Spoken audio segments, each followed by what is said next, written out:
La journée mondiale des donneurs de sang est célébrée ce 14 juin. À l'hôpital régional de Ziguinchor, la situation est dramatique car la banque de sang est quasi vide, ce qui inquiète de plus en plus les médecins. Vous savez, la situation des banques de sang n'est pas tellement des meilleures. Parce que surtout en ce mois de Ramadan, les donneurs ne sont pas nombreux. Et donc, il n'y a pas assez de sang dans la banque, au niveau des banques de sang. Ouais. On a voulu faire un approvisionnement avant le Ramadan, mais malheureusement, ça n'a pas tellement donné.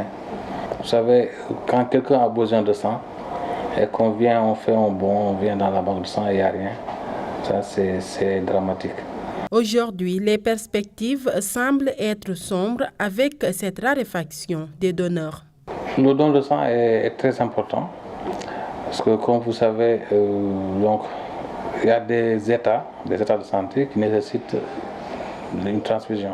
Donc, ce sont les hémorragies, donc postpartum, ça d'après l'accouchement, ou bien lors des interventions chirurgicales, lors des accidents, lors des anémies chroniques, tout ça là. Donc il faut une transfusion. Et cette transfusion ne peut se faire après un don, puisque le sang pour le moment on peut pas le fabriquer, on ne peut l'acheter nulle part.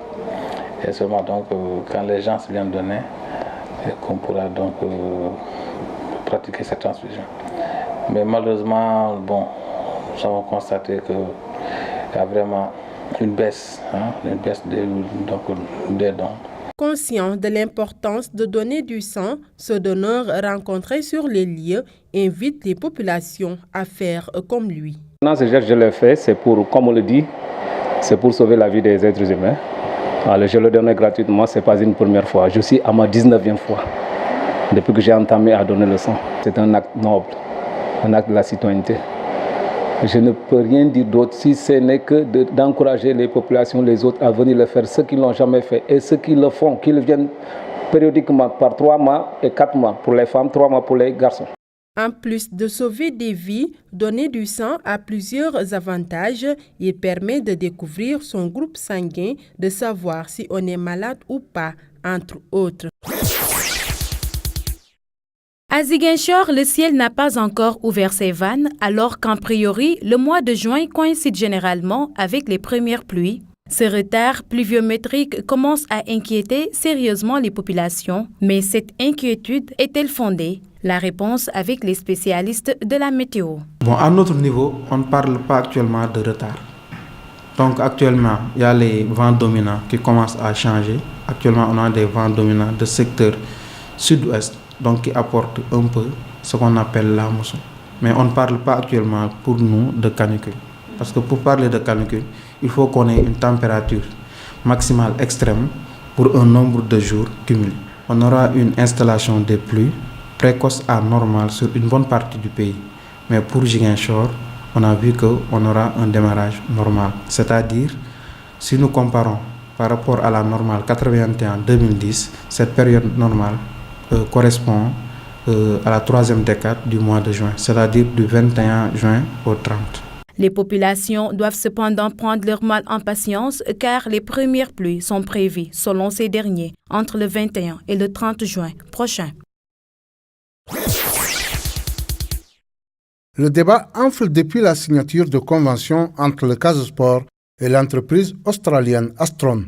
Pourtant, par cet acte juridique, l'équipe Fagnon du Sud décroche une manne financière de 90 millions de francs pour les 3 années à venir, laquelle lui permettra sans nul doute de faire un pas non négligeable dans la réalisation de son objectif d'autonomisation financière. Mais plutôt que de voir ce côté des choses, certains Ziguinchorois, connus pour leur nihilisme en toutes circonstances, cherchent la petite bête en jetant l'anathème sur ce partenariat pourtant gagnant-gagnant. Comment comprendre cette attitude si ce n'est une volonté manifeste et inélégante de semer le trouble dans la tête des populations? Ce dessin macabre a le mérite de menacer le fragile équilibre d'une région très sensible sur certaines questions.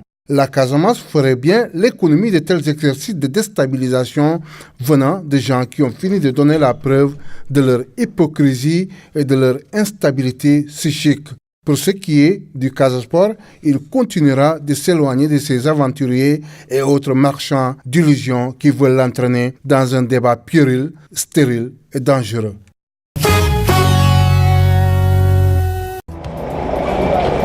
Plusieurs personnes sont mortes, peut-être des dizaines, et une cinquantaine sont hospitalisées à Londres selon les pompiers. Elles ont été sorties de cet immeuble fumant, la Grenfell Tower.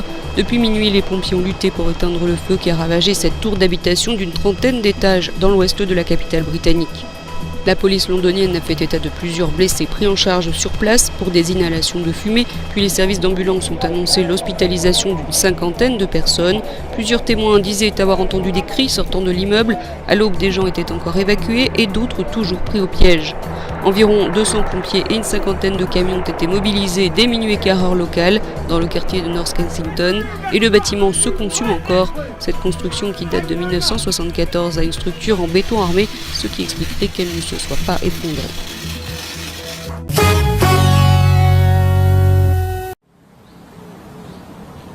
Theresa May et Emmanuel Macron dévoilent un plan d'action contre le terrorisme pour leur pays meurtri par des attaques djihadistes.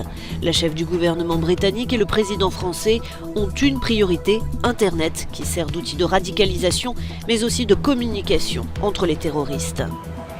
Nous avons décidé ensemble d'aller plus loin ce soir, en travaillant depuis plusieurs jours sur un plan d'action très concret. Il vise d'abord à renforcer les engagements et les obligations des opérateurs en ligne afin de supprimer les contenus qui promeuvent, dans tout type de médias, la haine et le terrorisme. Londres et Paris envisagent en outre de poursuivre les opérateurs qui ne feraient pas le nécessaire pour retirer les contenus illégaux. Nous lançons une campagne franco-britannique pour nous assurer qu'Internet ne soit pas un espace sécurisé pour les terroristes et les criminels, dit-elle. Il ne peut héberger de contenu qui débouche sur tant de souffrance.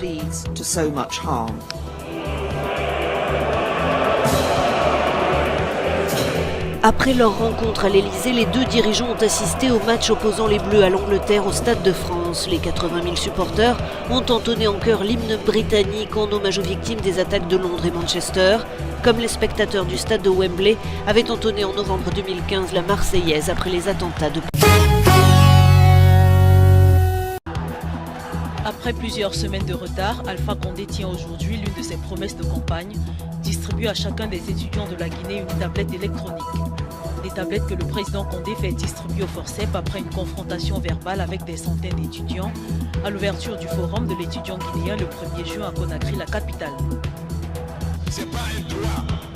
Même en France, aux États-Unis, on n'a pas distribué ni à l'élection des étudiants des tablettes. On a mis des ordinateurs dans les écoles. C'est notre volonté. Mais vous êtes indigne de cela. Donc pour le moment, on suspend les tablettes jusqu'à nouvel ordre. Une situation plus que gênante face à ces hôtes du Maroc, de l'Inde, du Sénégal, de l'Union africaine et des ambassadeurs accrédités en Guinée. Alpha Condé a tenu à s'excuser. À vous, venez de loin, aux diplomates, je vais vouloir vous présenter mes excuses du comportement indélicat de ces gens qui ne représentent pas la jeunesse guinéenne. Malgré des retards dus à des contraintes techniques, quelques 600 bénéficiaires ont déjà été recensés grâce à une subvention importante consentie par l'État.